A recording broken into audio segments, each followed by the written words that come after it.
Watch ലിസ്റ്റിൻ്റെ 39-ാം എപ്പിസോഡിലേക്ക് എല്ലാവർക്കും സ്വാഗതം. ഇന്ത്യൻ ഓഹരി വിപണിയിൽ കൂട്ടത്തകർച്ച നേരിട്ട ആഴ്ചയാണ് കടന്നുപോയത്. 400-ലധികം പോയിന്റുകളുടെ നഷ്ടം നിഫ്റ്റിയും 2000-ലധികം പോയിന്റുകളുടെ നഷ്ടം സെൻസെക്സും നേരിട്ടു. കഴിഞ്ഞ 29 വർഷത്തിനിടെ ഇന്ത്യൻ ഓഹരി വിപണിയുടെ ചരിത്രത്തിൽ ഇതാദ്യമായാണ് തുടർച്ചയായ 5-ാം മാസവും നഷ്ടം നേരിടുന്നത്. തുടർച്ചയായ തിരിച്ചടിയെ തുടർന്ന് നിക്ഷേപകർ ആശങ്കയിലാണ്. ഇന്ത്യൻ ഓഹരി വിപണിയിൽ സംഭവിക്കുന്നത് എന്താണ്?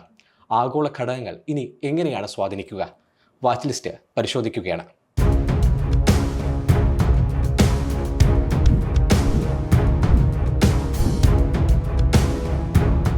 പിന്നെ പ്രകാശ്, വൈറ്റ് ഹൗസിൽ ട്രംപും സെലൻസ്കിയും തമ്മിൽ നടന്ന ചർച്ച ചൂടേറിയ വാഗ്വാദത്തിന് ശേഷം തെറ്റിപ്പിരിഞ്ഞിരിക്കുകയാണ്.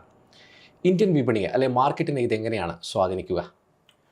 മാർക്കറ്റിനെ പല വിധത്തിൽ സ്വാധീനിക്കുന്ന ഘടകം തന്നെയാണ്. ഇതൊരു പോസിറ്റീവായിട്ട് ചർച്ചയായിട്ട് ഇത് അവസാനിച്ചിരുന്നെങ്കിൽ തീർച്ചയായിട്ടും മാർക്കറ്റിനെ സംബന്ധിച്ച് പോസിറ്റീവായിട്ട് മാറും. പ്രത്യേകിച്ചും ഇന്ത്യൻ മാർക്കറ്റൊക്കെ ഒരു ടെക്നിക്കൽ ഓവർസോൾഡ് റീജിയനിൽ നിൽക്കുന്നതാണ്. ഇനി ഇപ്പോൾ ഇതിൻ്റെ അകത്തുള്ളൊരു പ്രധാനപ്പെട്ട ഇമ്പാക്റ്റുകൾ എങ്ങനെ നമുക്ക് ജിയോ പൊളിറ്റിക്കൽ ടെൻഷൻ തന്നെയാണ് ഇതിൻ്റെ അകത്ത് പ്രധാനപ്പെട്ട ഘടകം. അപ്പം ഇപ്പോഴത്തെ രീതിയിൽ സെലൻസ്കിക്ക് അല്ലെങ്കിൽ ഉക്രൈനെ സംബന്ധിച്ച് പ്രത്യേകിച്ചുള്ള ഒരു നേട്ടങ്ങളോ കാര്യങ്ങളോ അവകാശപ്പെടാനില്ല. അപ്പം ഈ റഷ്യയുമായിട്ടുള്ള യുദ്ധം തീർക്കണമെന്ന് ട്രംപ് ആവശ്യപ്പെട്ട് അതിനോട് നേരിട്ട് ചർച്ച ചെയ്യാൻ താല്പര്യമില്ല എന്ന് പറഞ്ഞിട്ടാണ് ഇത് അലസിപ്പിരിക്കുന്നത്. അപ്പോൾ ഇതിൻ്റെ അകത്ത് ഇപ്പോൾ റഷ്യയുടെ ഒരു ഭാഗത്തിൻ്റെ ഒരു ശക്തി കിട്ടുന്ന രീതിയിലാണ് ഇപ്പോഴത്തെ നിൽക്കുന്നത്. അപ്പോൾ ഇതുകൊണ്ട് തന്നെ യൂറോപ്പ് എങ്ങനെ ഇതിനോട് പ്രതികരിക്കുന്നു എന്നുള്ളതാണ് അത് ഏറ്റവും വലിയ ഘടകം. അപ്പം യൂറോപ്പ് ഇനിയിപ്പോൾ ഉക്രൈൻ സോളിഡാരിറ്റി പ്രഖ്യാപിക്കും, അതായത് പിന്തുണ പ്രഖ്യാപിച്ച് കൂടെ നിൽക്കുമോ എന്നുള്ളതാണ് ഉറ്റുനോക്കുന്നത്. അപ്പോൾ അങ്ങനെയാണ് സ്വാഭാവികമായിട്ടത് യുദ്ധം അല്ലെങ്കിൽ തുടരാൻ പ്രേരിപ്പിക്കുന്ന ഘടകമാണ്, അല്ലെങ്കിൽ ഇപ്പോഴത്തെ സിറ്റുവേഷൻ വേഴ്സനാക്കുന്ന ഒരു ഘടകമാണ്. മാർക്കറ്റിനെ സംബന്ധിച്ച് അത്തരം ഒരു അനിശ്ചിതാവസ്ഥ അല്ലെങ്കിൽ ജിയോ പൊളിറ്റിക്കൽ ടെൻഷൻ തീരെ താല്പര്യമുള്ള ഘടകങ്ങൾ. ഇന്ത്യയെ സംബന്ധിച്ചാൽ യൂറോപ്പൊക്കെ നമ്മളെ സംബന്ധിച്ച് ഒരു എക്സ്പോർട്ട് ഓറിയൻറ്റഡ് നോക്കുമ്പോൾ സെക്ടറാണ്. സപ്ലൈ ചെയിൻ ഇഷ്യൂസ് അങ്ങനെ പല രീതിയിലും വരാം. ഇൻഫ്ലേഷൻ ഒന്ന് താഴ്ന്നു വരുന്ന സമയമാണ്, അത് വീണ്ടും ഷോട്ട് ചെയ്യണം, അങ്ങനെ പലവിധ ഘടകങ്ങളുണ്ട്.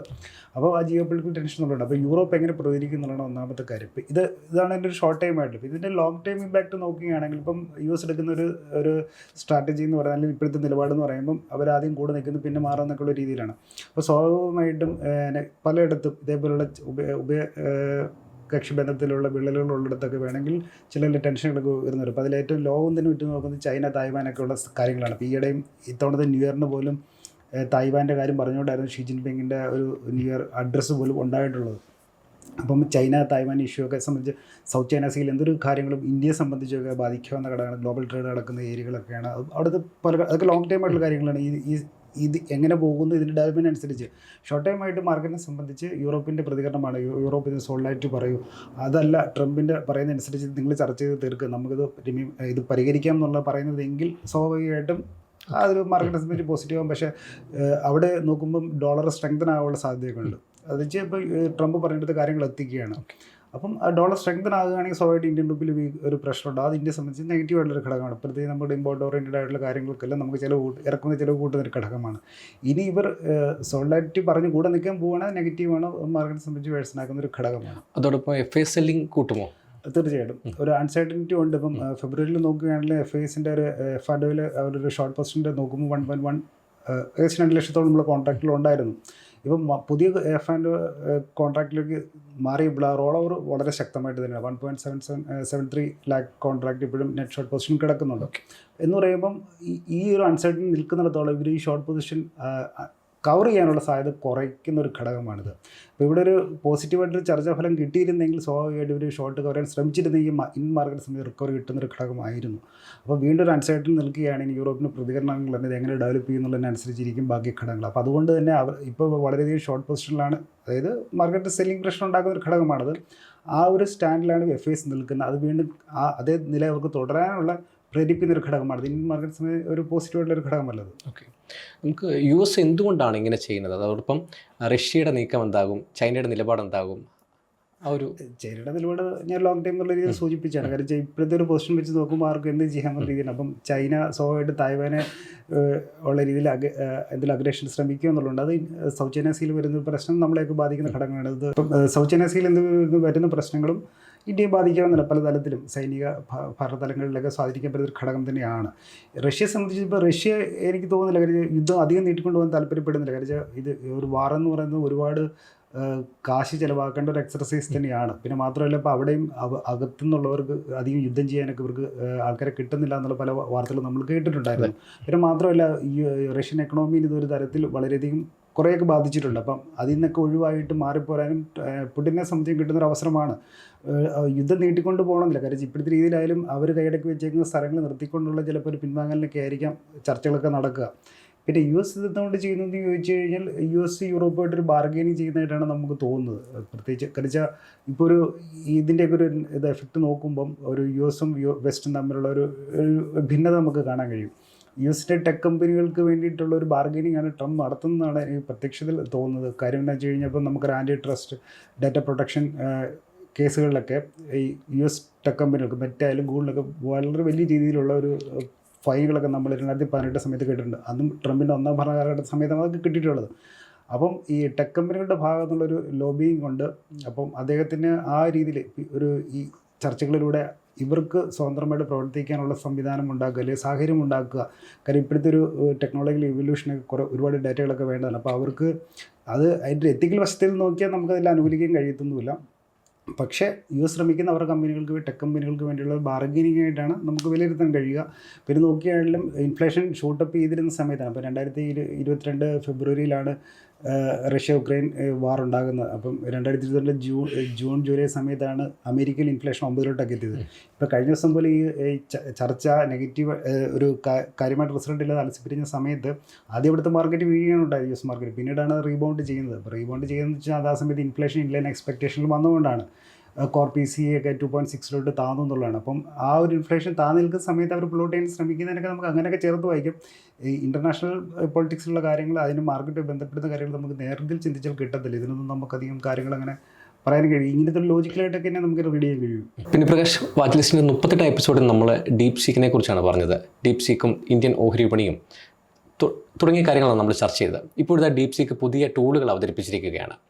ഇന്ത്യൻ വിപണിയെ, മാർക്കറ്റിനെ ഇത് എങ്ങനെയാണ് സ്വാധീനിക്കുക? നേരിട്ടൊന്നുമല്ല, പക്ഷേ ഇത്തവണത്തെ നമ്മൾ കഴിഞ്ഞ തവണത്തെ ഇതിൽ പറഞ്ഞിരുന്നത് ഡീപ് സീക്ക് അല്ലെ അവരുടെ സ്റ്റാർട്ടപ്പ് അല്ലെങ്കിൽ ചൈനയുടെ ഒരു ആർട്ടിഫിഷ്യൽ ഇൻ്റലിജൻസ് സെക്ടറിലുള്ളൊരു വളർച്ച, ഇന്ത്യ അതിനൊരു പുറകിൽ നിൽക്കുന്നു. അപ്പോൾ അടുത്ത കാലഘട്ടത്തിൻ്റെ അല്ലെങ്കിൽ നാളെയുടെ അല്ലെങ്കിൽ ഇന്നത്തെ ടെക്നോളജിയിൽ നമ്മൾ പുറകിൽ നിൽക്കുന്നതിൻ്റെ ഭാഗമായിട്ട് ടെക്നോളജിക്കൽ സെക്ടറുകളൊക്കെ മീൻസ് ടെക് ഇൻകോർപ്പറേറ്റ് ചെയ്യുന്ന ഏത് സെക്ടറിലും നമുക്ക് പുറകോട്ട് പോകാം എന്നുള്ള കാര്യങ്ങൾ വെച്ചിട്ടാണ് നമ്മൾ പറഞ്ഞത്. പക്ഷേ ഇപ്പോൾ ഈ കഴിഞ്ഞ ഈ വെള്ളിയാഴ്ച വരെയുള്ള 5 ദിവസങ്ങളായിട്ട് ഒരു ഓപ്പൺ സോഴ്സ് വീക്കായിട്ട് 5 കോഡ് റെപ്പോസിറ്ററീസ് റിലീസ് ചെയ്യുന്നുള്ള കാര്യം നമ്മളന്ന് പറഞ്ഞത് അതവർ ചെയ്തിട്ടുണ്ട്. അപ്പം അതിൻ്റെ നോക്കുമ്പോൾ നമുക്ക് പോസിറ്റീവുള്ള ഘടകങ്ങളുണ്ട്. യു എസിനെ സംബന്ധിച്ച് ചില കാര്യങ്ങൾ അത് നെഗറ്റീവും തന്നെയാണ്. ഇപ്പം നോക്കുകയാണെങ്കിൽ ഒരു ഓപ്പൺ ആൻഡ് ഒരു കൊളാബറേറ്റ് എക്കോസിസ്റ്റം പരവുപെടുത്താനുള്ള സിഗ്നിഫിക്കൻറ്റ് സ്റ്റെപ്പായിട്ടാണ് നോക്കുന്നത്. ഇത്തവണ ഇപ്പോൾ ഡീപ് സീക്ക് R1 V3 ഒക്കെ പോലെ ഇത് ചർച്ചയാകുന്നില്ല എന്തുകൊണ്ട് ചോദിച്ചാൽ ഇതൊരു കൺസ്യൂമർ എൻഡിൽ, അതായത് നമ്മളെപ്പോലെ നേരിട്ട് ആൾക്കാർക്ക് ഉപയോഗിക്കാനുള്ള ടൂളുകളല്ല റിലീസ് ചെയ്തിരിക്കുന്നത്. ഇതെന്ന് പറഞ്ഞൊരു AI ഡെവലപ്പർക്കുള്ളതാണ്. അതായത് ഈ AI ഡെവലപ്പ് ചെയ്യാൻ വേണ്ടിയിട്ടുള്ള കാര്യങ്ങളാണ് കൂടുതൽ ചെയ്തേക്കുന്നത്. അതായത് machine learning works, deep learning മോഡൽസിൻ്റെ ഒപ്റ്റിമൈസേഷൻ, അതേപോലെ തന്നെ കമ്പ്യൂട്ടേഷണൽ എഫിഷ്യൻസി ഇമ്പ്രൂവ് ചെയ്യാനുള്ള കാര്യങ്ങൾക്കുള്ള 5 ടൂളുകളാണ് ഇവർ ചെയ്തിരിക്കുന്നത്. അതായത് ഇപ്പോൾ അവർ ഈ AI സിസ്റ്റത്തിൽ എങ്ങനെയാണ് പഠിച്ചെടുത്തുന്നുള്ള നാട്ടുകാരെയും പഠിപ്പിക്കുക എന്നുള്ള രീതിയിൽ അല്ലെങ്കിൽ ലോകത്തിനോട്ട് മുന്നോട്ട് വെക്കുകയാണ്. അതുകൊണ്ട് തന്നെ ഇപ്പോൾ ഇന്ത്യക്കുള്ള പോസിറ്റീവ്നെസ് എന്നാന്ന് ചോദിച്ചു കഴിഞ്ഞാൽ ഇപ്പം ആ പഠിക്കാനുള്ള ടെക്നിക്കും അതിൻ്റെ കാര്യങ്ങളാണ് അവർ പറഞ്ഞിരുന്നത്. അപ്പം നമുക്കതെടുത്ത് നമ്മുടെ രീതിയിൽ ഇമ്പ്രൂവൈസ് ചെയ്താൽ നമുക്കും വേണമെങ്കിൽ ലാർജ് LLMs ഒക്കെ നമുക്കും വേണമെങ്കിൽ ക്രിയേറ്റ് ചെയ്യാം. അല്ലെങ്കിൽ അതിനേക്കാളേറെ ഇതിനൊന്നും അധികം പൈസ ചിലവില്ല, ശ്രമിച്ചാൽ നടക്കുന്നൊരു കാര്യമാണെന്നുള്ളൊരു കിട്ടുന്നൊരു ബൂസ്റ്റ് ഉണ്ടല്ലോ, നമുക്കൊരു ആത്മവിശ്വാസം നടക്കുന്ന ഘടകമാണ്. അത് പല IT കമ്പനികൾക്ക് ഇങ്ങനെ ശ്രമിക്കാവുന്നതാണ്. ആദ്യമൊക്കെ ഇതിന് ഒരുപാട് $multi-billion ഇൻവെസ്റ്റ്മെൻ്റ് ഒക്കെ വരുമെന്നും കുറേ മാറി നടത്തുന്നതും വളരെ തുച്ഛമായിട്ടുള്ള രീതിയിൽ ചെയ്യാമെന്ന് പറഞ്ഞിട്ടുണ്ട്. പിന്നെ അവർ ഇത്തവണ അവരുടെ ഒരു റവന്യൂ മോഡലിൻ്റെ ഒരു ഇത് റിലീസ് ചെയ്തിട്ടുണ്ടായിരുന്നു.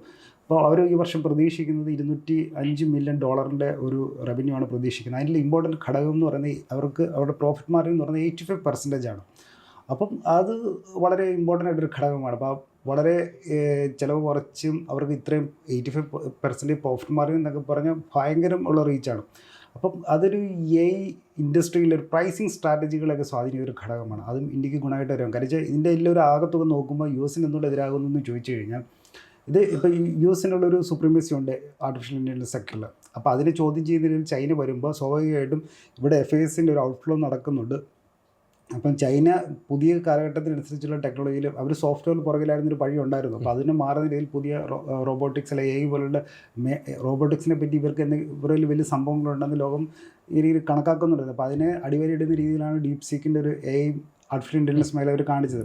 അപ്പം അവർ ആ രീതി US അല്ലെങ്കിൽ വെസ്റ്റ് അല്ലെങ്കിൽ യൂറോപ്യൻ US-ൻ്റെ ഭാഗത്തുണ്ടായിരുന്ന ടെക്നോളജികളുടെ സുപ്രീമസിനെ ചോദ്യം ചെയ്യാൻ പറ്റുന്ന സിഗ്നിഫിക്കൻറ്റ് ഫോഴ്സായിട്ട് വരുമ്പോൾ ഈ ഔട്ട്ഫ്ലോ പോയിട്ടുള്ള FAs തിരിച്ച് അതേ രീതിയിൽ വരുമോ എന്നുള്ളതായിരുന്നു നമ്മുടെ ആ ഒരു ആകത്തുക.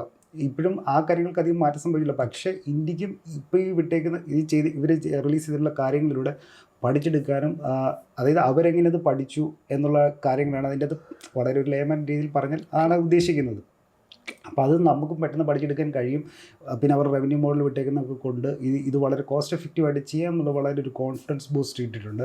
അപ്പോൾ അത് വളരെ പെട്ടെന്ന് ചെയ്യും. ഇപ്പം നമ്മൾ ലാഗിൽ തന്നെയാണ്, പുറകിൽ തന്നെയാണ് നിൽക്കുന്നത്. പക്ഷേ അത് ഇനി അത് പെട്ടെന്ന് ക്യാച്ചപ്പ് ചെയ്യാൻ കഴിയുകയാണെങ്കിൽ ഇന്ത്യയെ സംബന്ധിച്ച് വളരെ പോസിറ്റീവ് ഘടകം തന്നെയാണ്. ഇതിൻ്റെ അത് ഗ്ലോബലിയുള്ള ഇതിൻ്റെ ഇമ്പാക്റ്റ് എന്ന് പറയുന്നത് US-ൻ്റെ ടെക് കമ്പനിയുടെ ഒരു USP ആണ് ഇല്ലാണ്ടായി പോകുന്നത്. അപ്പോൾ അവർക്ക് ഒരു പ്രൈസിങ് ഒരു പവറിലുണ്ടായിരുന്നവർ അപ്രമാദിത്യം കാര്യങ്ങൾ പോകുന്ന രീതിയിലാണ് ഇവർ ചെയ്യുന്നത്. അപ്പോൾ ഒരു ഓപ്പൺ ആൻഡ് ഒരു കൊളാബറേറ്റീവ് എക്കോ സിസ്റ്റം ഉണ്ട്. അത് വളരെ സിഗ്നിഫിക്കൻ്റ് ആയിട്ടുള്ള സ്റ്റെപ്പ് തന്നെയാണ് ഇപ്പം DeepSeek ചെയ്തിരിക്കുന്നത് കാണാം.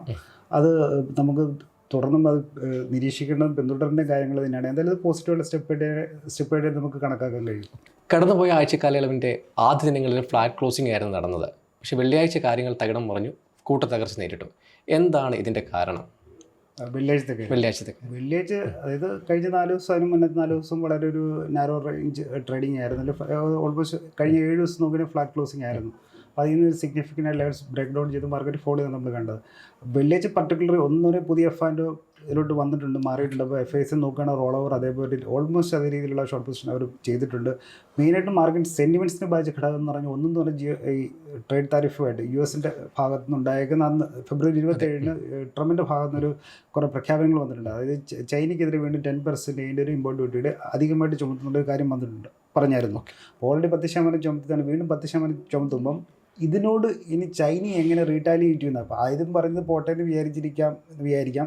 വീണ്ടും ചെയ്യുമ്പോൾ സ്വാഭാവികമായിട്ട് ഇവർ US-ൻ്റെ ഭാഗത്ത് നിന്ന് ആ ഒരു പ്രഷർ ബിൽഡപ്പ് ചെയ്യാൻ ശ്രമിക്കുന്ന അല്ലെങ്കിൽ സ്ക്രൂ ചെയ്യാൻ ശ്രമിക്കുന്ന കാണുമ്പോൾ ഇതിനോട് ചൈന എങ്ങനെ പ്രതികരിക്കുന്നു എന്നുള്ളൊരു വിഷയമുണ്ട്. അപ്പോൾ അതൊരു വലിയൊരു അനിശ്ചിതാവസ്ഥയാണ് നൽകുന്നത്. കാരണം ചൈന ഒരു ഗ്ലോബലായിട്ട് നമുക്ക് മാനുഫാക്ചറിങ്ങിൻ്റെ ഒരു പവർ ഹൗസാണ്. അപ്പോൾ അവർക്ക് റീറ്റാലിയേറ്റ് ചെയ്യാൻ പറ്റുന്ന രീതിയിലുള്ള ചില ഘടകങ്ങൾ അവരുടെ ഭാഗത്തുമുണ്ട്. ലോകത്ത് സപ്ലൈ ചെയിനൊക്കെ അവർക്ക് ഡിസ്ട്രപ്റ്റ് ചെയ്യാൻ പറ്റണമെങ്കിൽ വേണം നടക്കും. അപ്പം അതൊക്കെ നമ്മളെ സംബന്ധിച്ച് ഇപ്പം നമ്മുടെ ഇൻഡസ്ട്രി, ഇവിടെ പല ഇൻഡസ്ട്രീസും അവിടെ നിന്നുള്ള ഇൻപുട്ട് എടുത്തിട്ട് അല്ലെങ്കിൽ റോ മെറ്റീരിയൽസ് എടുത്തിട്ട് നമ്മൾ കോസ്റ്റ് എഫക്റ്റീവായിട്ടും പ്രോഫിറ്റബിൾ ആയിട്ടാൻ വേണ്ടി ചെയ്യുന്ന കാര്യങ്ങളൊക്കെ തന്നെയാണ്. അപ്പോൾ നമ്മുടെ സപ്ലൈ ചെയിനെ ബാധിക്കുക. അതായത് ലോകത്തെ 2 വലിയ സാമ്പത്തിക ശക്തികൾ തമ്മിലാണ് ഏറ്റുമുട്ടാൻ പോകുമോ ഇല്ലയോ നമ്മൾ നോക്കുന്നത്. അപ്പോൾ അതൊരു വല്ലാത്തൊരു അനിശ്ചിതാവസ്ഥയാണ്. അപ്പോൾ വീണ്ടും അവർ ട്രംപിൻ്റെ ഭാഗത്ത് നിന്ന് അഡീഷണലായിട്ട് 10% ഒരു ഇമ്പോർട്ട് ഡ്യൂട്ടിയുടെ പ്രഖ്യാപനം വന്നതോടെ തന്നെ ചൈന ഇതിനോട് റീറ്റാലിയേറ്റോ ഇല്ലയോ എന്നുള്ള കാര്യമാണ് ഉറ്റുനോക്കുന്നത്. അപ്പം വേണ്ട മെഷേഴ്സ് എടുക്കും എന്നുള്ള രീതിയിലൊക്കെ ചില റിപ്പോർട്ടുകളൊക്കെ കണ്ടെങ്കിലും നമുക്ക് ക്ലിയർ ആയിട്ട് അറിഞ്ഞിട്ടില്ല. അപ്പോൾ അത് അനിശ്ചിതാവസ്ഥ മാർക്കറ്റിനെ സംബന്ധിച്ച് വളരെ ആയിട്ടുള്ള ഘടകമാണ്. പിന്നെ യൂറോപ്പിൽ നിന്നുള്ള പ്രോഡക്റ്റുകൾക്ക് വേണമെങ്കിൽ 25% ഇമ്പോർട്ട് ഡ്യൂട്ടി വേണമെങ്കിൽ ചെയ്യുന്നുള്ള ഭീഷണിപ്പെടുത്തലുണ്ടായിരുന്നു. മെക്സിക്കോ, കാനഡയൊക്കെ ഉള്ളത് ഏപ്രിൽ ഇംപ്ലിമെൻറ്റ് ചെയ്യുന്നു പറയും, മാർച്ച് 4-ലേക്ക് അത് നേരത്തെയാക്കി. അങ്ങനെയുള്ള കാര്യങ്ങളൊക്കെ ഉള്ളത് കൊണ്ട് തന്നെ മാർക്കറ്റിനെ സംബന്ധിച്ച് ഈ ഗ്ലോബൽ ഒരു ട്രേഡ് വാറിൻ്റെ ഇത് എസ്കലേറ്റ് ചെയ്യുകയാണോ എന്നുള്ളൊരു ടെൻഷൻ ആണ് പ്രധാനമായിട്ടും ബാധിച്ചത്. അത് ഗ്ലോബലായിട്ടുള്ള നെഗറ്റീവ് ഫാക്ടർ. പക്ഷേ ഡൊമസ്റ്റിക്കായിട്ട് നോക്കുമ്പം ബാങ്കിൻ്റെ റീറ്റെയിൽ ലോൺ ഗ്രോത്തിൽ ഒരു കുറവ് വരുന്നതായിട്ടുള്ള ചില നിഗമനങ്ങൾ വന്നിരുന്നു. അപ്പം അത്തരം കാര്യങ്ങൾ ഇപ്പം ഈയിടെയും RBI ചില ക്യാപിറ്റൽ റിക്വയർമെൻറ്റൊക്കെ അവർക്ക് വേണ്ടുന്ന NBFCക്ക് മൈക്രോ ലോണിന് വേണ്ടിയിരുന്ന ബാങ്ക് ക്രെഡിറ്റിന് വേണ്ടുന്ന കാര്യങ്ങളൊക്കെ ഇച്ചിരി റിലാക്സേഷൻ കൊടുത്തിട്ടുണ്ടായിരുന്നു. ഇതെല്ലാം കൂട്ടി വായിക്കുമ്പോൾ കറണ്ട് ക്വാർട്ടറിൽ, അതായത് നടപ്പ് സാമ്പത്തിക വർഷം 4-ാം പാദത്തിൽ ബാങ്കിങ് സെക്ടറിൽ ചിലപ്പോൾ പെർഫോമൻസ് മോശമാകാമെന്നുള്ള ചില നിഗമനങ്ങൾ, അങ്ങനെ ഒരു റൂമറുകളും മാർക്കറ്റ് വന്നത് മാർക്കറ്റ് സമയം വളരെയധികം നെഗറ്റീവായിട്ട് ബാധിക്കുന്ന ഘടകമാണ്. 2 രീതിയിലാണ്. ഒന്നെന്ന് പറഞ്ഞാൽ FAസിന് ഹൈലി എക്സ്പോഷറുള്ള ഒരു ഏരിയയാണ് ബാങ്കിങ്. അതിനേക്കാളേറെ ബാങ്കിങ് സ്റ്റോക്കുകൾക്ക് മാത്രം നിഫ്റ്റി അല്ലെ പ്രധാനപ്പെട്ട ഇൻഡസ്ട്രീസുകൾക്ക് അടുത്ത് 30% വെയിറ്റേജ് ഉള്ളതാണ്. അപ്പം കമ്പയറബിളി വലിയ തേർഡ് ക്വാർട്ടറിൽ അവരുടെ റിസൾട്ട് അത്രയും വന്നില്ല. എന്നാലും ചിലയിടത്തൊക്കെ ഇൻലൈൻ എക്സ്പെക്റ്റേഷനൊക്കെ വന്ന് കുഴപ്പമില്ലാത്ത രീതിയിൽ പോയതാണ്. അപ്പം ഈ രീതിയിൽ റീറ്റെയിൽ ലോൺ ഗ്രോത്ത് എന്ന് പറയുമ്പോൾ പ്രോഫിറ്റബിലിറ്റിനെ ബാധിക്കുന്നൊരു ഘടകമാണ്. അപ്പം ബാങ്കുകളുടെ ഒരു 4-ാം പാദം, അതായത് മാർച്ച് ക്വാർട്ടറിലെ റിസൾട്ട് മോശമാകുമോ എന്നുള്ള രീതിയിലുള്ള ചില അസംഷൻസും വന്നാണ് മാർക്കറ്റിന് ഇത്രയും സിവിയറായിട്ട് ബാധിക്കാനുള്ള ഘടകം. പിന്നെ FA സെല്ലിംഗ് സ്വാഭാവികമായിട്ടും ഉണ്ടായിരുന്നു. ഫെബ്രുവരിയിലെ തന്നെ സിംഗിൾ ഡേ നോക്കുമ്പോൾ ഏറ്റവും ഹയസ്റ്റ് സെല്ലിംഗാണ് ഉണ്ടായത്. ഇത്തരം കാര്യങ്ങൾ ഒരുമിച്ച് പ്രവർത്തിച്ചുകൊണ്ട് തന്നെയാണ് പ്രധാനമായിട്ടും ഗ്ലോബലായിട്ടുള്ള ഘടകങ്ങളും ഈ ബാങ്കിങ് സെക്ടറിൽ ചിലപ്പോൾ പെർഫോമൻസ് മോശമാകുന്നുള്ള ചില നിഗമനങ്ങളും ഇതെല്ലാം FA സെല്ലിങ്ങോട് എല്ലാവരും സംഭവിച്ചപ്പോഴാണ് ഇമ്പോർട്ടൻ്റ് ആയിട്ട് നോക്കുകയാണെങ്കിൽ കഴിഞ്ഞ 4-5 ദിവസമായിട്ട്, അതായത് 22,800 ഇതിന് മുന്നേ ഉണ്ടായിരുന്ന സിംഗ്ലോ 4-5 വട്ടം ഇങ്ങനെ ടെസ്റ്റ് ചെയ്തിട്ടാണ് ബ്രേക്ക് ചെയ്തത്. അതേ രീതിയിൽ 22,500 വന്ന് നിന്നിട്ട് അത് ബ്രേക്ക് ഡൗൺ ചെയ്ത് താഴേക്ക് പോവുകയായിരുന്നു സംഭവിച്ചത്. അതാണ് അതിൻ്റെ അത്. GDP-യുടെ 6.2 ആണ് വളർച്ചാ നിരക്ക് നമ്മുടെ. അപ്പം രണ്ടാം ഭാഗത്തേക്കാൾ മെച്ചപ്പെട്ട നിരക്കാണിത്. അത് മാർക്കറ്റിനെ എങ്ങനെ സ്വാധീനിക്കുക? മെച്ചപ്പെട്ടതെന്ന് വെച്ചാൽ നമുക്ക് അബ്സല്യൂട്ടായിട്ട് ഫിഗേഴ്സ് മാത്രം നോക്കുമ്പോൾ നമുക്ക് മെച്ചപ്പെട്ടെന്ന് പറയാം. പക്ഷേ അത് ഇത് നമ്മൾ മുന്നത്തെ ചർച്ചകളൊക്കെ നമ്മൾ സൂചിപ്പിച്ചിട്ടുള്ള കാര്യമാണ്. Q2 വീണ്ടും പല ഘടകങ്ങളുണ്ടായത്. പിന്നെ Q3 ഇപ്പം ഇത് റീബൗണ്ട് ചെയ്തെന്ന് വെച്ചാൽ ഫെസ്റ്റിവൽ സീസൺ നടന്ന ഒരു ക്വാർട്ടറാണ്. അപ്പോൾ സ്വാഭാവികമായിട്ടും കൺസ്യൂമർ സ്പെൻഡിങ് ഒക്കെ വർദ്ധിച്ചിട്ടുണ്ട്. ഗവൺമെൻറ്റും ഇലക്ഷനൊക്കെ കഴിഞ്ഞ് തിരിച്ച് അധികാരത്തിലേറി അവർ പഴയ ഇതിലെ ഫുൾ സിംഗിൾ വർക്കൊക്കെ തുടങ്ങിയ ഭാഗമായിട്ട് റിക്കവർ ചെയ്യും അല്ലെങ്കിൽ റീബൗണ്ട് ചെയ്യും എന്നുള്ളത് പൊതുവെ പ്രതീക്ഷിക്കപ്പെട്ട കാര്യമാണ്. പക്ഷേ മാർക്കറ്റിൻ്റെ എക്സ്പെക്റ്റേഷന് താഴെ തന്നെയായിരുന്നു. 6.2 ആണ് ഡെലിവർ ചെയ്തേക്കുന്നത് സർക്കാർ പുറത്തുവിട്ട കണക്കുകൾ പ്രകാരം. പക്ഷേ മാർക്കറ്റ് ഇപ്പം എക്കണോമിക് ടൈംസിനെയും റോയിറ്റേഴ്സിനെയും തമ്മിലുള്ള ഒരു എക്സ്പെർട്ടിൻ്റെ ഇടയിലുള്ള ഒപ്പീനിയൻ പോൾ പ്രകാരം തന്നെ 6.3% GDP വരും എന്നായിരുന്നു. അപ്പോൾ അതിൻ്റെ മാർക്കറ്റിൻ്റെ താഴെയാണ്. അതിനേക്കാളേറെ നമ്മൾ ശ്രദ്ധിക്കേണ്ട ഘടകം RBIയുടെ ഒരു ഇതെന്ന് പറയുന്നത് 6.8 ആയിരുന്നു ഈ Q3 ഒരു ഫോർകാസ്റ്റ് എന്ന് പറയുന്നത്. അപ്പോൾ അതിൻ്റെ ഒരുപാട് താഴെയാണ് വീണേക്കുന്നത്. ഇപ്പോൾ കഴിഞ്ഞ വർഷം മുൻ വർഷങ്ങളിൽ ഇതേ സമാനവാദി നോക്കുകയാണെങ്കിൽ 8.6 ആണ്. പിന്നെ ഓവറോൾ ഇപ്പോൾ സെക്കൻഡ് അഡ്വാൻസ് എസ്റ്റിമേറ്റ് വെച്ച് നോക്കുമ്പോഴും നടപ്പ് സാമ്പത്തിക വർഷത്തിൻ്റെ ഒരു ഫുൾ ഇയർ വരുന്ന രീതിയിലുള്ള GDP ഒരു 6.5 ആണ്. അത് 4 വർഷത്തെ കുറവിലാണ് കാണുന്നത്. പക്ഷെ ഇവിടെ ശ്രദ്ധിക്കേണ്ട ഘടകം എന്ന് പറയാൻ ഇപ്പോൾ ഗ്ലോബലി നോക്കുമ്പോൾ ഇൻഫ്ലേഷനായിട്ട് പല ഘടകങ്ങളും നിൽക്കുന്നുണ്ട്. ഇപ്പോൾ ഈ ട്രേഡ് താരിഫ് വാർ ബാക്കിയൊക്കെ അങ്ങനത്തെ ഇതിൻ്റെ ഇനി ഇമ്പോർട്ട് ഡ്യൂട്ടിയൊക്കെ ഇംപ്ലിമെൻറ്റ് ചെയ്യുന്നതിൻ്റെയൊക്കെ എഫക്റ്റുകൾ വരാൻ ഇരിക്കുകയാണ് ഇപ്പം. അപ്പോൾ അതുള്ള കാലയളവിലെ GDP-യിലാണ് ഇനി വരാനുള്ളത്. അപ്പോൾ ഇൻഫ്ലേഷനായിട്ടുള്ള ഘടകങ്ങളുണ്ട്. ഇപ്പം നമ്മൾ നോക്കുകയാണെങ്കിൽ ഹീറ്റ് വേവ് നമ്മൾ പ്രതീക്ഷിച്ചതിൻ്റെ മുന്നേ വന്നുള്ള റിപ്പോർട്ടുകളുണ്ട്. റാബി സീസൺ നടക്കുകയാണ്. അതിൻ്റെ വിളവെടുക്കുന്ന സമയത്തൊക്കെയാണുള്ള ഒരു ഈ ചൂട് അതിൻ്റെ ഉള്ള കാര്യങ്ങളൊക്കെ നമ്മളെ ഒരു പിന്നീട് ഫുഡ് ഇൻഫ്ലേഷനൊക്കെ ബാധിക്കുന്ന ഘടകങ്ങളാണ്. ഉദ്ദേശം എന്ന് പറഞ്ഞാൽ ഗ്രോത്ത് കുറയുകയും ഇൻഫ്ലേഷൻ ഷൂട്ടപ്പ് ചെയ്യുകയും ചെയ്ത് കഴിഞ്ഞാൽ നമ്മളെ സംബന്ധിച്ച് ഫോറിൻ ഇൻവെസ്റ്റേഴ്സിന് തന്നെ നമ്മൾ ഇൻവെസ്റ്റ് ചെയ്യാനുള്ള ഒരു എഡ്ജ് പോകും. ആ ഇൻഫ്ലേഷന് മുകളിലുള്ള ഒരു ഗ്രോത്ത് ഉള്ള ഒരു രാജ്യം എന്നുള്ള രീതിയാണ് നമ്മുടെ എമർജിങ് മാർക്കറ്റ്സിൻ്റെയൊക്കെ ഒരു എഡ്ജ് എന്ന് പറയുന്നത്, അവരുടെ ഒരു പ്ലസ് പോയിന്റ് എന്ന് പറയുന്നത്. അപ്പം GDP ഗ്രോത്തും ഇൻഫ്ലേഷനൊക്കെ സെയിം റേഞ്ചിൽ നിന്നാൽ ഈ FIs പോയവരൊക്കെ തിരിച്ചിടുന്നുള്ള ചോദ്യമുണ്ട്. അപ്പം നമുക്കത് വലിയ പോസിറ്റീവായിട്ട് എടുക്കാൻ പറ്റുന്ന ഒരു ഡാറ്റ അല്ല എന്നുള്ളതാണ് ഇതിലൂടെ ആകെ പറഞ്ഞത്. എന്തായാലും വിപണി പ്രതീക്ഷന് താഴെയായിട്ടാണ് ഇത് വന്നിട്ടുള്ളത്. പിന്നെ പ്രകാശ്, മാർക്കറ്റിൻ്റെ വർത്തമാന കാലത്തെക്കുറിച്ച് നമ്മളിപ്പോൾ പറഞ്ഞു. ഭാവിയിൽ എന്താകും? ഇപ്പം മാർക്കറ്റിനെ സംബന്ധിച്ച് നോക്കുകയാണെങ്കിൽ ഒരു ഇപ്പോഴത്തെ ക്ലോസിംഗ് വെച്ച് നോക്കുമ്പോൾ ടെക്നിക്കൽ ഓവർസോൾഡ് റീജിയനാണ്. ഇപ്പം നമുക്ക് പെട്ടെന്ന് തന്നെ ഒരു ബ്രോഡ് മാർക്കറ്റിൻ്റെ ഒരു പെസിമിസം എത്രത്തോളം ഉണ്ടെന്ന് അറിയാൻ നമുക്ക് നോക്കുന്ന അഡ്വാൻസ് ഡിക്ലറേഷൻ നോക്കുകയാണെങ്കിൽ ഫെബ്രുവരി ക്ലോസിംഗ് വെച്ച് നോക്കുമ്പോൾ BSEയുടെ അഡ്വാൻസ് ഡിക്ലറേഷൻ നിൽക്കുന്നത് 0.75 ആണ്. 0.9 ആയിരുന്നു ജനുവരിയിലുണ്ടായിരുന്നത്. അപ്പം അതിനൊരു എക്സ്ട്രീം ഒരു സെല്ലിംഗ് പ്രഷർ ആയിരുന്നത് കാണിക്കുന്ന ഘടകമാണ്. ഇനിയിപ്പം നമ്മൾ Nifty 500-ലെ 50 DMA അതായത് ഷോർട്ട് ടൈമിലേക്കുള്ള ഒരു ട്രെൻഡ് അറിയാനുള്ളൊരു ടൂളാണ്. അപ്പം 50 DMA നോക്കുകയാണെങ്കിൽ 50 DMAക്ക് എബവ് നിൽക്കുന്ന 13% സ്റ്റോക്കുകൾ മാത്രമാണ് Nifty 500-ൽ. ഇനി ലോങ് ടൈം ട്രെൻഡ് നോക്കുന്ന 200 DMA നോക്കുകയാണെങ്കിൽ 5% സ്റ്റോക്കുകൾ മാത്രമാണ്. Nifty 500-ൽ 5% സ്റ്റോക്കുകൾ മാത്രമാണ് 200 DMAക്ക് മുകളിൽ ലോങ് ടൈം ഇതിൻ്റെ ലൈനിൻ്റെ മുകളിൽ നിൽക്കുന്നത്. അപ്പോൾ ഇതെല്ലാം കാണിക്കുന്ന ഒരു ഓവർസോൾഡ് സിറ്റുവേഷനാണ്. സൂചിപ്പിച്ചെന്ന് പറഞ്ഞാൽ 22,500 നിയർ ടൈം സപ്പോർട്ട്, അതായത് താഴെ തുടരുന്ന ബെയറിഷ് സെൻറ്റിമെൻറ്റ്സ് തന്നെയാണ്. ഇപ്പം മാർക്കറ്റ് നിൽക്കുന്ന 21,125 നിഫ്റ്റി നിൽക്കുന്നത്. ഈ 22,000 നിയർ ടൈം സപ്പോർട്ട്. 21,800 അതായത് അതൊരു 100 വീക്ക് മൂവിങ് ആവറേജ് നിലവാരമാണ്. അത് സ്ട്രോങ് സപ്പോർട്ട് റീജിയൻ അവിടെ ഉണ്ട്. 22,000 21,800. പക്ഷേ 22,500 താഴെ തുടരുന്നുള്ളത് ബെയറിഷ് തന്നെയാണ്. അപ്പോൾ സൂചിപ്പിച്ച് വെക്കുന്ന ഒരു ഓവർസോൾഡ് സോളിലാണെന്ന് പറയാൻ കാര്യം വെച്ച് കഴിഞ്ഞാൽ ഇതിൻ്റെ ഇടയിൽ എവിടെയെങ്കിലും ഒരു പോസിറ്റീവ് ന്യൂസ് വന്നാൽ ചിലപ്പോൾ മാർക്കറ്റിന് ആ രീതിയിൽ ഒരു തിരിച്ചു വരാനുള്ള ശക്തമായ ശ്രമം എടുക്കാം എന്നും പറഞ്ഞ് എങ്ങും വല്ലാതെ കയറി പോകുന്നില്ലേ പറഞ്ഞു. പക്ഷേ ടെക്നിക്കലി ഓവർസോൾഡായിട്ട് നിൽക്കുന്നതുകൊണ്ട് അതിന് പോസിറ്റീവ് സൈഡിൽ കിട്ടിയാൽ അതിൻ്റെ റിയാക്ഷൻ ഷാർപ്പായിട്ട് ഉണ്ടാവാനുള്ള സാധ്യതയുണ്ട്. പിന്നെ നോക്കുകയാണെങ്കിലും അതുകൊണ്ട് തന്നെ ഒരു അഗ്രസീവ് പൊസിഷൻ ഇപ്പോൾ എടുക്കുന്നത്, ഇപ്പോൾ സെല്ല് ചെയ്യാനായാലും ശരി ബൈങ് ആയാലും ചെയ്യുന്നൊരു യുക്തിഭദ്രമല്ല. കോഷ്യസ് അപ്രോച്ച് തന്നെയായിരിക്കും നല്ലത്. പ്രത്യേകിച്ചും ജിയോ പൊളിറ്റിക്കൽ ഘടകങ്ങളൊക്കെ ഇങ്ങനെ നിൽക്കുന്നതുകൊണ്ട് തന്നെ കോഷ്യസ് അപ്രോച്ച് തുടരുന്നത് തന്നെ നല്ലത്. പിന്നെ മാർക്കറ്റ് പറ്റി ടെക്നിക്കൽ കൂടുതൽ കാര്യങ്ങൾ ശിവദേവ് പറയുന്നത് തന്നെയായിരിക്കും നല്ലത്. വിപണി സംബന്ധിച്ച ടെക്നിക്കൽ അനാലിസിസ് ശിവദേവ് വിശദീകരിക്കുന്നതാണ്. നമസ്കാരം. നമ്മളിവിടെ Nifty 50 ഇൻഡെക്സിൻ്റെ ഡെയിലി ടൈം ഫ്രെയിമിലുള്ള ചാർട്ടാണ് ഓപ്പൺ ആക്കിയിരിക്കുന്നത്.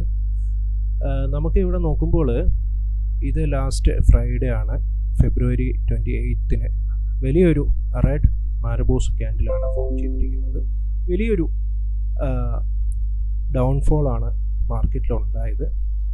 നമ്മൾ വിപണി മൊത്തമായിട്ടൊന്ന് നോക്കുമ്പോൾ ചാർട്ടിലേക്ക് വരുന്നതിന് മുന്നോടിയായിട്ട് കഴിഞ്ഞ ഫ്രൈഡേ പ്രധാനമായിട്ടും ഇൻ്റർനാഷണൽ ലെവലിലുള്ള ചില കാരണങ്ങളാലാണ് വിപണിയിൽ വലിയൊരു ഇടിവുണ്ടായതെന്ന് കാണാം. പ്രധാനമായിട്ടും മെക്സിക്കോ, കാനഡ എന്നീ രാജ്യങ്ങളിൽ നിന്ന് ഉള്ള ഇറക്കുമതിക്ക് ഒരു 25% നികുതി ഏർപ്പെടുത്താൻ US തീരുമാനിച്ചിരുന്നു. അതേപോലെ തന്നെ ചൈനയിൽ നിന്നുള്ള ഇമ്പോർട്ടിന് ഓൾമോസ്റ്റ് 10% എക്സ്ട്രാ ടാക്സും ഈടാക്കാൻ തീരുമാനിച്ചിട്ടുണ്ട്. ഇതിൻ്റെ ഒരു അനന്തരഫലമായിട്ട് വലിയ ഇടിവാണ് ഓഹരി വിപണികളിൽ ഉണ്ടായത്. പ്രധാനമായും IT സെക്ടറിലെ ഓഹരികൾ ഏകദേശം 4% താഴുകയുണ്ടായി. ഇത്തരത്തിൽ ഉള്ള ചില കാരണങ്ങളും അതേപോലെ തന്നെ വിദേശ നിക്ഷേപകരുടെ വിറ്റഴിക്കലുമെല്ലാം വിപണിയിൽ വിൽപ്പന സമ്മർദ്ദത്തിന് കാരണമായി. നമ്മൾ നോക്കുമ്പോൾ ചാർട്ടിലേക്ക് നമുക്ക് വരാം. അതിന് മുന്നോടിയായിട്ട് ഒരു കാര്യം കൂടെ നമുക്ക് ശ്രദ്ധിക്കാനുള്ളത്, ഫ്രൈഡേ മാർക്കറ്റ് ക്ലോസിങ്ങിന് ശേഷമാണ് ഇന്ത്യയിലെ GDP കണക്കുകൾ Q3 മൂന്നാം പാദ GDP കണക്കുകൾ പുറത്തു വന്നത്. വാർഷികാടിസ്ഥാനത്തിൽ GDP വളർച്ച നിരക്ക് RBIയുടെ പ്രൊജക്ഷനെക്കാട്ടിൽ കുറവാണ്. ഇത്തരത്തിലുള്ള റിഫ്ലക്ഷൻസ്, അതേപോലെ US-ൻ്റെ ഇറക്കുമതി തീരുവ നടപ്പാകുന്നത് മാർച്ച് 4-ാം തീയതി മുതലാണ്. ഇത്തരത്തിലുള്ള ചില റിഫ്ലക്ഷൻസും നമുക്ക് നെക്സ്റ്റ് വീക്കിൽ വിപണിയിൽ എക്സ്പെക്റ്റ് ചെയ്യണം. ചാർട്ടിനോടൊപ്പം തന്നെ ഇത്തരത്തിലുള്ള ന്യൂസ്, അതേപോലെ ഇത്തരത്തിലുള്ള പോളിസി അനുബന്ധമായ കാര്യങ്ങളൊക്കെ ശ്രദ്ധിക്കേണ്ടതാണ്. അത്രയും ഫ്ലക്ച്വേഷനുള്ള ഒരു മാർക്കറ്റാണിത്. അടുത്തതായിട്ട് നമുക്ക് ടെക്നിക്കൽ സൈഡിലേക്ക് വരാം. നമുക്ക് നോക്കാം ഇവിടെ എങ്ങനെയാണ് നിഫ്റ്റിയുടെ ഒരു പെർഫോമൻസ് എന്നുള്ളത്. നമ്മൾ കഴിഞ്ഞ വാച്ച് ലിസ്റ്റിൽ ഡ്രോ ചെയ്ത ലെവൽസ് തന്നെയാണ് ഇത്. ഇപ്പോൾ അത് റെസിസ്റ്റൻസ് ആയിട്ട് മാറിയിട്ടുണ്ട്. ഉദാഹരണത്തിന് ഇത് കഴിഞ്ഞ ഫ്രൈഡേ February 21 ക്ലോസിംഗ് ആയിരുന്നു. അവിടെ നമ്മൾ താഴെ, അന്നത് ഗ്രീൻ ലൈൻ ആയിരുന്നു, താഴെ നമ്മളൊരു ലെവൽ മാർക്ക് ചെയ്തിരുന്നു. പക്ഷേ ആ ഒരു ലെവലിലും താഴെയാണ് മൺഡേ സപ്പോർട്ട് ബ്രേക്ക് ചെയ്തിട്ടാണ് താഴേക്ക് ഗ്യാപ്പ് ഡൗൺ ഓപ്പണിംഗ് ആണ് ഉണ്ടായത്. അതേപോലെ തന്നെ കഴിഞ്ഞ വീക്കിൽ ശിവരാത്രി ആയതുകൊണ്ട് ഒരു ദിവസം സ്റ്റോക്ക് മാർക്കറ്റിന് ഹോളിഡേ ആയിരുന്നു. 4 ദിവസമാണ് വ്യാപാരം നടന്നത്. വീണ്ടും താഴെ നമ്മൾ മാർക്ക് ചെയ്തിരുന്ന ഒരു സപ്പോർട്ട് ലെവലായിരുന്നു ഇത്. പ്രീവിയസ് ലെവലിലേക്ക് നോക്കിയാൽ ഈ ഒരു മരബൂസ് ക്യാൻഡിലിൻ്റെ മുകളിലുള്ള ലെവൽ, അവിടെ നിന്നും ഫ്രൈഡേ വീണ്ടും ഒരു ഗ്യാപ്പ് ഡൗൺ ഓപ്പണിങ്ങിലാണ് മാർക്കറ്റ് എത്തിയത്. പിന്നീട് നമ്മൾ ആ ഒരു മരബൂസ് ക്യാൻഡിലിൻ്റെ താഴെ ഒരു ലെവൽ പറഞ്ഞിരുന്നു, അവിടെ എത്തിയാണ് ഇപ്പോൾ മാർക്കറ്റ് നിൽക്കുന്നത്. നമുക്കിവിടെ നോക്കുമ്പോൾ ബേസിക്കലി നമുക്ക് ഓരോ ലെവൽസ് നോക്കി പോകണം. അതുകൊണ്ട് തന്നെ ആദ്യം നമ്മൾ ഈ ഒരു ഗ്യാപ്പ് മനസ്സിലാക്കേണ്ടതായിട്ടുണ്ട്. അതായത് ഇവിടെ ഈ ഒരു ലെവല് നമ്മൾ ജസ്റ്റ് നോക്കാം. ഈ ഒരു റെഡ് ക്യാൻഡിലിൻ്റെ മൺഡേ കഴിഞ്ഞ ഫ്രൈഡേ ക്ലോസിങ്, അതേപോലെ ഈ കഴിഞ്ഞ മൺഡേ ഓപ്പണിങ് അവിടെ ഒരു ഗ്യാപ്പ് ഡൗൺ ഉണ്ടായിട്ടുണ്ട്. അതേപോലെ ഇക്കഴിഞ്ഞ തേഴ്സ്ഡേയിലുള്ള ക്ലോസിങ്ങും ഇക്കഴിഞ്ഞ ഫ്രൈഡേയിലുള്ള ഓപ്പണിങ്ങും അവിടെ ഒരു ഗ്യാപ്പ് ഡൗൺ ഓപ്പൺ ഉണ്ടായിട്ടുണ്ട്. അതുകൊണ്ട് തന്നെ നമ്മൾ തിരിച്ച് മാർക്കറ്റ് കയറുമ്പോൾ ഇത്തരത്തിലുള്ള ഗ്യാപ്പുകൾ ഫില്ല് ചെയ്യാനുള്ള ഒരു സാധ്യത നമുക്ക് മനസ്സിൽ വെക്കാം. ഇനി നമ്മൾ നോക്കുമ്പോൾ വളരെ സ്ട്രോങ് ആയിട്ടുള്ളൊരു ക്യാൻഡിലാണ് ഫ്രൈഡേ ഫോം ചെയ്തിരിക്കുന്നത്. പ്രീവിയസ് ലെവലിലേക്ക് നോക്കിക്കഴിഞ്ഞാൽ ഇവിടെ ഒരു വലിയ മരബൂസ് ക്യാൻഡിൽ, ഞാൻ ആ ലെവൽ എടുക്കാം, നമുക്ക് പ്രീവിയസ് ലെവലൊന്ന് നോക്കാം. അവിടെ ഇത് റെലവൻസ് ഉള്ളത് കൊണ്ടാണ് നമ്മൾ പ്രീവിയസ് ലെവലിലേക്ക് പോകുന്നത്. ഇവിടെ ഈ ഒരു മരബൂസ് ക്യാൻഡിലുണ്ട്, ജൂൺ 5-ാം തീയതി ഫോം ചെയ്തത്. താഴെ നിന്ന് വലിയൊരു റിജക്ഷൻ കിട്ടി, സപ്പോർട്ട് എടുത്തു, പിന്നെ മാർക്കറ്റ് ഒരു റാലി കൊടുത്ത ഒരു ക്യാൻഡിലാണത്, അതിൻ്റെ തുടക്കമാണത്. ആ ലെവലിലാണ് നിലവിൽ കഴിഞ്ഞ ഫ്രൈഡേയിലെ ക്ലോസിംഗ് ക്യാൻഡിൽ സപ്പോർട്ട് എടുത്തിരിക്കുന്നതെന്ന് കാണാം. പിന്നീട് ആ ഒരു ലെവൽ എന്ന് പറയുന്നത് ഈ ഒരു ക്യാൻഡിലിൻ്റെ ക്ലോസിംഗ് തന്നെയാണ്, 22,124 ലെവലാണത്. നമ്മൾ ലെവൽസ് നോക്കുകയാണെങ്കിൽ വീണ്ടും താഴേക്ക് പോവുകയാണെങ്കിൽ ഇവിടെ നിന്ന് റിജക്ഷൻ വന്ന ഒരു ഏരിയ ഉണ്ട്. അതേപോലെ 3-4 തവണ സപ്പോർട്ട് കൊടുത്ത ഒരു പ്രീവിയസ് ലെവലിലാണ് നെക്സ്റ്റ് സപ്പോർട്ടുള്ളത്. അത് 21,850 റേഞ്ചാണ്. അവിടെ നിന്ന് വീണ്ടും താഴേക്ക് പോവുകയാണെങ്കിൽ വീണ്ടും സ്ട്രോങ് ആയിട്ടുള്ളൊരു സപ്പോർട്ട് കൊടുത്തിരിക്കുന്ന വളരെ സ്ട്രോങ് ആയിട്ടുള്ളൊരു സപ്പോർട്ട് സോണാണ് 21,485 എന്നുള്ളത്. അവിടെ നിന്ന് വീണ്ടും ഡൗൺഫോൾ ഉണ്ടാവുകയാണെങ്കിൽ 21,150 പിന്നെ സപ്പോർട്ടുള്ളത്. മാർക്കറ്റിൽ ഇത്രയും വലിയ ഒരു വൊളാറ്റിലിറ്റി ഉള്ളതുകൊണ്ടാണ് നമ്മൾ കൂടുതൽ ലെവൽസ് ആഡ് ചെയ്തിരിക്കുന്നത്. നമുക്ക് മുകളിലേക്ക് നോക്കുമ്പോൾ കഴിഞ്ഞ വീക്കിൽ സപ്പോർട്ട് എടുത്തൊരു റേഞ്ചാണ് നെക്സ്റ്റ് റെസിസ്റ്റൻസ് ആയിട്ട് മാറിയിരിക്കുന്നത്. അത് 22,505 അടുത്ത റെസിസ്റ്റൻസ്. അതിന് മുകളിൽ 22,667 നിലവാരത്തിലാണ് റെസിസ്റ്റൻസ് ഉള്ളത്. ആ ഒരു റേഞ്ച് ആയിരുന്നു അവിടെ ക്രിയേറ്റ് ചെയ്തത്. വീണ്ടും മുകളിലേക്ക് പോവുകയാണെങ്കിൽ ഈ ലെവൽസ് 22,800 അതേപോലെ 22,967 ലെവലൊക്കെ പിന്നീടുള്ള റെസിസ്റ്റൻസ് ആയിട്ട് ഒരു സോണായിട്ട് നമുക്ക് മാർക്ക് ചെയ്യാൻ വേണ്ടി സാധിക്കും. നമ്മൾ നോക്കുകയാണെങ്കിൽ നമുക്കൊരു ജസ്റ്റ് ഒരു റേഞ്ച് എക്സ്പെക്റ്റേഷൻ നോക്കുകയാണെങ്കിൽ ജസ്റ്റ് എ സെക്കൻഡ്, നമുക്ക് എങ്ങനെയാണ് ഒരു റേഞ്ച് എന്ന് ഏകദേശം ഒന്ന് നോക്കാൻ പറ്റി കഴിഞ്ഞാൽ ഇവിടെ ഈ ഒരു കുറച്ച് ബ്രോഡായിട്ടുള്ളൊരു റേഞ്ച് നമ്മൾ എക്സ്പെക്റ്റ് ചെയ്യണം. കാരണം മാർക്കറ്റിൻ്റെ മൂവ്മെൻറ്റ് വളരെ ഷാർപ്പാണ് നിലവിലെ സാഹചര്യത്തിൽ. ഇവിടെ നമ്മൾ നോക്കുകയാണെങ്കിൽ ഈ ഒരു റേഞ്ച് നമുക്ക് ഒന്ന് മാർക്ക് ചെയ്ത് വെക്കാം. ഒരു 21,837, 22,668 ഒരു റേഞ്ച് നമുക്ക് ഒബ്സർവ് ചെയ്യാവുന്നതാണ്.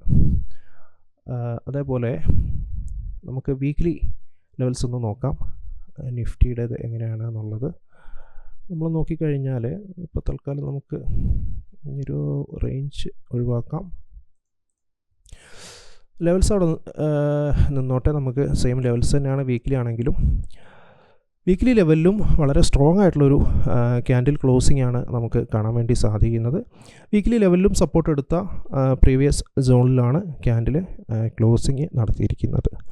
ഇത്തരത്തിൽ ലെവലുകൾ പരിഗണിച്ച് മാത്രം നിഫ്റ്റിയുമായി അല്ലെങ്കിൽ ഓഹരികളുമായി ബന്ധപ്പെട്ട നിക്ഷേപ വ്യാപാര തീരുമാനങ്ങൾ എടുക്കാൻ വേണ്ടി ശ്രദ്ധിക്കുക. Thank you. ഓഹരി വിപണിയിൽ അനിശ്ചിതത്വം തുടരുന്ന സാഹചര്യത്തിൽ നിക്ഷേപകർ ജാഗ്രത പുലർത്തേണ്ടതുണ്ട്.